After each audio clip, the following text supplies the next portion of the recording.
Hi, I'm Dawn, and this is Beyond Optimal, Out of Range on Purpose. Most weight loss advice treats your body like a simple math equation: calories in, calories out. But if it were just math, why does the math get harder the longer you do it?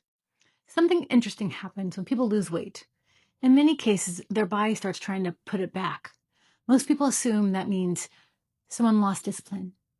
But the more scientists study metabolism, the clearer it becomes that weight loss isn't just about willpower. It actually reacts to losing weight, sometimes pretty strongly. For decades, the conversation around weight loss has been very simple: eat less, move more, have enough discipline, and if the weight comes back, the assumption is something went wrong with the person. But that explanation leaves out something vital.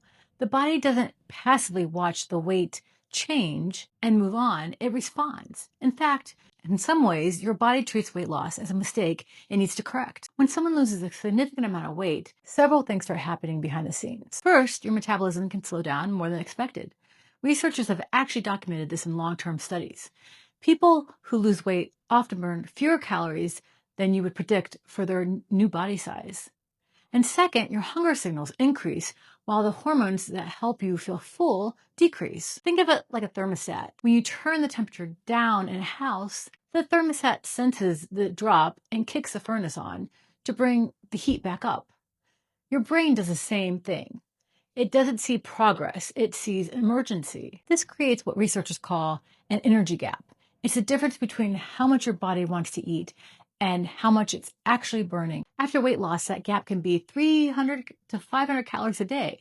So even if you're maintaining the exact same habits that helped you lose the weight, your body is now pushing it in the opposite direction. If you've ever felt like the hunger just kept getting louder over time, you weren't imagining that. You were feeling the volume of your biology being turned up.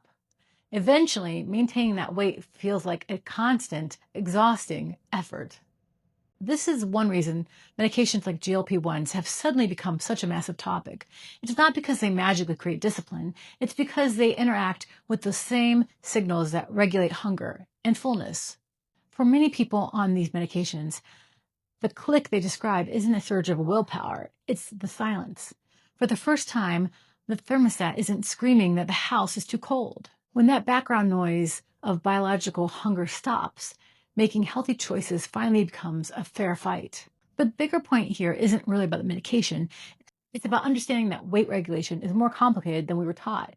For a long time, we treated weight as it was purely a matter of behavior. But behavior is driven by biology. Understanding this helps explain why maintenance is often the hardest part of the journey. The body isn't just watching, it's participating.